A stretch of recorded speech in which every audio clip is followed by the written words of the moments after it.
कहानी के शुरुआत में हमें रास्ते में जाते हुए दो बसेस को दिखाया जाता है। उस बस में बहुत सारी फीमेल स्टूडेंट्स होती हैं, जो वे सभी अपने क्लास के लिए जा रही होती हैं। उन्हीं में से एक का नाम मित्सुको था, जो दिखने में काफी प्यारी थी। वो अपनी नोट्स बुक में कुछ लिख रही होती है। तब उसकी फ्रेंड्स उससे कहने लगती हैं कि क्या तुम हर वक्त लिखती रहती हो? क्या मिलेगा इस तरह की नोट्स बनाने से? यहाँ देखो सभी लोग एंजॉय कर रहे हैं, तुम भी क्यों नहीं करती? ये कहकर उसकी फ्रेंड उसकी नोटबुक को छीन लेती है और उसका पेन नीचे गिर जाता है और वो अपना पेन उठाने के लिए जैसे ही झुकती है, तभी हम देखते हैं कि उस समय कोई चीज बहुत तेजी से आती है और उस लड़कियों के साथ उन दोनों बसेस को आधे पर से ही काट देती है, जिसकी वजह से सारी की सारी लड़कियां दो हिस्सों में कट जाती हैं। इसी के साथ जैसे ही मित्सुको ऊपर उठती है, तब यह देखकर काफी हैरान हो जाती है कि यह क्या हो गया। अब क्योंकि वो नीचे पेन लेने के लिए झुकी थी, इसीलिए बच गई थी। यह देखकर बहुत ज्यादा डर जाती है और बस से उतरकर भागने लगती है। यहाँ पर हमें पता चलता है कि इन सभी को काटने वाली चीज कुछ और नहीं बल्कि हवा ही थी, जो सभी को काट रही थी। यह हवा अब मित्सुको के पीछे भी पड़ जाती है। यह देखते हुए मित्सुको चिल्लाते हुए काफी तेजी से भागने लगती है। भागते समय उसे आगे 4 लड़कियां और भी दिखाई देती हैं और वो उन्हें झुकने के लिए कहती हैं, लेकिन काफी देर हो चुकी थी। वो हवा उन्हें भी आधे पर से काट कर चली जाती है। लेकिन उनमें से मित्सुको एक लड़की को बचा लिया था कि तभी इन्हें कुछ साइकिलिंग करते हुए लड़कियां नजर आती हैं, जो कहीं पर जा रही थीं। उन्हें भी ये बचाने की कोशिश करती हैं, लेकिन वो हवा उनके साथ भी वही करता है जो अभी इनके दोस्तों के साथ हुआ। और इसी दौरान वो लड़की भी मारी जाती है, जिसे अभी उस अदृश्य चीज से बचाया था। अब वो यह देखकर काफी डर जाती है और वो इधर उधर भागने लगती है। आगे हम देखते हैं कि मित्सुको जब एक नदी के पास जाती है, तो वो यह देखकर हैरान हो जाती है कि उस नदी में भी पहले से बहुत सारी डेड बॉडीज पड़े हुए थे, जिसने हवा ने यानी उस अदृश्य चीज ने काट दिया था। वहाँ से वो एक डेड बॉडी के कपड़े लेकर चेंज कर लेती है। अगले सीन में हम देखते हैं कि मित्सुको चलते चलते एक स्कूल में पहुंच चुकी है, जहाँ पर और भी बहुत सारी फीमेल स्टूडेंट्स थीं। उनका यूनिफॉर्म मित्सुको के यूनिफॉर्म से काफी डिफरेंट था। यानी यह भी था कि वो तो उनके स्कूल के स्टूडेंट तो नहीं थी कि तभी एक लड़की मित्सुको के पास आती है और उससे कहने लगती है कि तुम कैसी हो? दरअसल देखा जाए तो वो लड़की उसकी बेस्ट फ्रेंड थी, लेकिन मित्सुको उससे पूछती है कि क्या तुम सच में मेरी बेस्ट फ्रेंड हो, क्योंकि उसे कुछ भी समझ में नहीं आ रहा था कि उसके साथ हो क्या रहा है। वो काफी सदमे में थी। यहाँ पर हम यह भी जान पाते हैं कि मित्सुको और उसकी बेस्ट फ्रेंड काफी ज्यादा एक दूसरे को प्यार करती हैं कि तभी वहीं पर तेज हवा चलती है और मित्सुको डर कर बिल्डिंग के अंदर चली जाती है। उसकी बेस्ट फ्रेंड को कुछ भी समझ में नहीं आ रहा था कि ये हो क्या रहा है। वो मित्सुको से पूछने लगती है कि तुम इतना ज्यादा कांप क्यों रही हो और इतना ज्यादा डरी क्यों हो, तुम्हें हो क्या गया है? तब मित्सुको अपने बेस्ट फ्रेंड को सब कुछ बता देती है कि किस तरह से एक हवा का झोंका आया और उसके स्कूल के सभी स्टूडेंट्स को काट कर चली गई। यह सुनकर उसकी दोस्त उसे विंडो के पास ले जाकर उसकी हाथ बाहर निकाल कर कहने लगती है कि ये देखो, ये बस हवा है और कुछ नहीं। यहाँ पर मित्सुको के दिल को कुछ शांति मिलती है और इसे लगने लगता है कि शायद ये मेरा ख्वाब ही हो सकता है। जिसके बाद मित्सुको का बेस्ट फ्रेंड अपने 2 और दोस्तों को लेती है और क्लास को बंद करने का प्लान बनाती है। जैसे ही ये चारों क्लास के बाहर जाने के लिए निकलने ही वाली होती हैं कि तभी वहाँ पर उनकी टीचर आ जाती हैं और उन्हें देख लेती हैं, लेकिन वो चारों वहाँ से भाग जाती हैं। वे चारों भागते भागते एक लेक पर आ जाती हैं। वहाँ पर मित्सुको की बेस्ट फ्रेंड अपने दोनों दोस्तों को भी उसके ख्वाब के बारे में बताती है। तभी उनमें से एक लड़की कहती है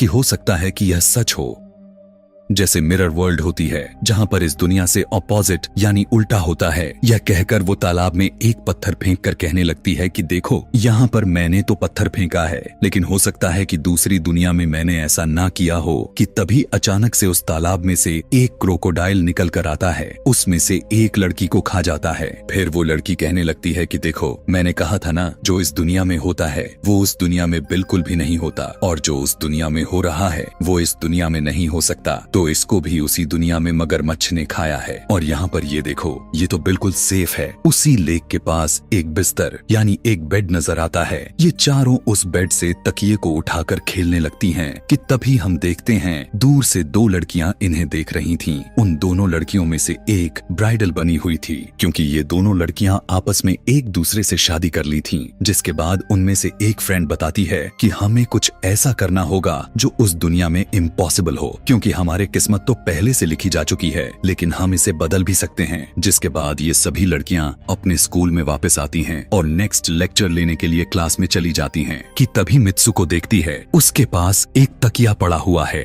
अब जैसे ही वो इस तकिए को उठाने के लिए नीचे झुकती है कि तभी उसकी टीचर पूरे क्लास में गन से फायर करने लगती है और जैसे ही मित्सुको उस तकिए को उठाकर ऊपर देखती है तो उसके क्लास के सभी लड़कियां मारी जा चुकी होती हैं और यहाँ पर एक बार फिर वो बच जाती है जैसे पिछली बार अपने ड्रीम्स में बच गई थी। मित्सुको की टीचर उसके पास आकर कहती है कि तुम्हारी हिम्मत कैसे हो गई, इस क्लास को बंद करने की, तुम्हारा भी मरना तय है। कि तभी उसी वक्त दो लड़कियां और आ जाती हैं और मित्सुको को बचाकर वहाँ से भागने की कोशिश करती हैं, लेकिन एक दूसरी टीचर वहाँ पर आकर उन दोनों लड़कियों को मौत के घाट उतार देती है। अब जितने भी स्टूडेंट्स की जान बच गई थी, मित्सुको उनके साथ बाहर भागने लगती हैं, लेकिन स्कूल की सभी टीचर्स उन सभी लड़कियों पर फायरिंग करने लग जाती हैं। अब यहाँ पर फायरिंग के दौरान सभी लड़कियां जैसे ही वहाँ से बाहर आती हैं, तो यहाँ पर हवा उन्हें काट देती है। यहाँ पर अब मित्सुको यहाँ पर एक बार फिर से अकेली रह जाती है और वो वहाँ से भागकर क्राउड एरिया से होता हुआ पुलिस स्टेशन में जाती है। वो वहाँ पर सब कुछ बताने लगती है। उसकी यह बात सुनने के बाद पुलिस वाली लड़की उससे कहती है कि लेकिन तुमने स्कूल वाली कपड़े तो नहीं पहने हुए हैं। और जब वो उसके सामने एक मिरर को रखती है तब मित्सुको उस मिरर में देखती है कि वो तो एकदम से बदल गई होती है और लोग उसे मित्सुको के नाम से नहीं बल्कि उसे किसी और नाम से बुला रहे थे। यहाँ पर हमें पता चलता है कि उसकी शादी होने वाली थी। तब वही पुलिस ऑफिसर उसे उसकी शादी के लिए लेकर जाती है। यह देखकर आसपास के लोग उसे कॉन्ग्रेचुलेशंस दे रहे थे। अब जैसे ही वे सभी उसे लेकर चर्च पहुंचते हैं तो मित्सुको को बेस्ट फ्रेंड भी वहीं पर मौजूद होती है। मित्सुको उससे पूछने लगती है कि यह सब मेरे साथ क्या हो रहा है। तब उसकी दोस्त उससे कहती है कि अभी खामोश रहो, हम अभी किसी के कंट्रोल में हैं, बस जैसा मैं कहूँ तो तुम वैसा ही करो। और यह कहते हुए वो उसका वेडिंग ड्रेस पहनाती है और उसे वहाँ जाने के लिए कहती है। अब जैसे ही वो अपनी मैरिज सेरेमनी के लिए आगे बढ़ती है तो वहाँ की सभी लड़कियाँ उसका मजाक उड़ाने लगती हैं। यह देखकर उसकी बेस्ट फ्रेंड एक एक करके सभी को मारना शुरू कर देती है। जिसके बाद जैसे ही मित्सुको आगे बढ़ती है तो उसके ग्रूम की जगह एक ताबूत खड़ा हुआ नजर आता है। उस ताबूत को खोले जाने पर एक बड़ा पिग बाहर निकल कर आता है। मित्सुको उसे देखकर काफी ज्यादा डरने लगती है और एक टूटी हुई बोतल से उस पर अटैक कर देती है। जिसके बाद मित्सुको और उसकी बेस्ट फ्रेंड चर्च से भागते हुए बाहर आ जाती हैं। यहाँ गेट पर भी दो लड़कियां इन्हें रोकने की कोशिश करती हैं, लेकिन मित्सुको की बेस्ट फ्रेंड इन्हें मारकर वहाँ से भाग जाते हैं। उधर मित्सुको दूसरी तरफ भाग रही थी क्योंकि अब उसे लगने लगा था कि उसके साथ कुछ ज्यादा ही गलत हो रहा है। आगे जाने पर एक और मिरर में खुद को देखती है तो वो एक बार फिर से खुद को बदला हुआ पाती है। अब जिस जगह पर मित्सुको थी वहीं पर रेस हो रही थी कि तभी उसके पास कुछ लड़कियां आकर उससे कहने लगती हैं कि तुम तो बहुत अच्छी रेसर हो, खड़ी क्यों हो, भाग क्यों नहीं रही। और जब वो भागना स्टार्ट करती है तब वो खुद में काफी एनर्जी फील करने लगती है। जिसके बाद मित्सुको रेस जीतने की पूरी कोशिश करने लगती है। भागते समय उसे अपने डेड फ्रेंड्स भी नजर आती हैं जो कुछ वक्त पहले उसके स्कूल में मारी जा चुकी थीं। कि तभी उसी वक्त उसकी बेस्ट फ्रेंड भी आ जाती है। तभी ये दोनों नोटिस करती हैं कि वही पिग और वो औरतें जिन्होंने इनको चर्च में रोक रही थीं, वो सभी इन्हीं के तरफ आ रही थीं। भागते समय कुछ लड़कियां मित्सुको से कहने लगती हैं कि इस दुनिया से बाहर चली जाओ। इसके बाद हम आगे देखते हैं कि मित्सुको भागते भागते एक सुनसान अंधेरी जगह पर आ जाती है। वहीं पर कुछ स्टूडेंट्स नजर आती हैं जिन्होंने यूनिफॉर्म पहना हुआ था। वो सभी लड़कियां मित्सुको से कहने लगती हैं कि हम सभी मरे हुए हैं और तुम्हें भी मार देंगे। लेकिन तभी मित्सुको की बेस्ट फ्रेंड वहां पर आकर उस लड़की को मारकर वहां से मित्सुको को भगा ले जाती है। मित्सुको की बेस्ट फ्रेंड उसे अपना नाम जोर जोर से पुकारने के लिए कहती है, जिस पर मित्सुको अपना नाम जोर जोर से लेने लगती है। इसी के साथ मित्सुको अपना असली रूप में वापस आ जाती है। उसकी बेस्ट फ्रेंड उसे अपना हाथ दिखाते हुए कहती है कि प्लीज मेरे हाथ में जो वायर लगी हुई है उसे बाहर खींच दो ताकि मैं इस दुनिया से बाहर जा सकूं। लेकिन मित्सुको को डर भी था कि कहीं यह वायर खींचने से उसकी जान न चली जाए। और क्योंकि मित्सुको अपने बेस्ट फ्रेंड को काफी ज्यादा प्यार करती थी इसलिए वो ऐसा नहीं करना चाहती थी, लेकिन ज्यादा उसे फोर्स करने पर वो उसकी वायर्स खींच देती है।